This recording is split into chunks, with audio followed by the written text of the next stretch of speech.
Today we are doubling the Ronster's power from 14,000 watts to 30,000 watts.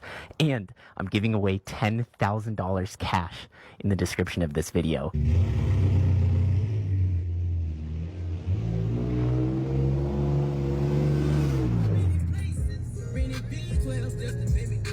You would recognize LA E-Rides from any of the go-kart videos. He just opened his own e-bike shop in downtown LA, so that's where I'm heading right now for the upgrade.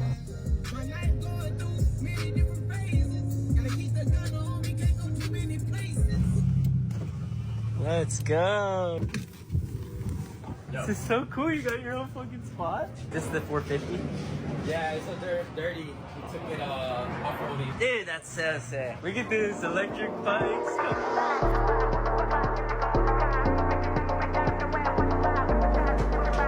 No way. Whoa. Look at that motor. Where are we right now? No way, it's a bamboo e-bike. Is that nitro?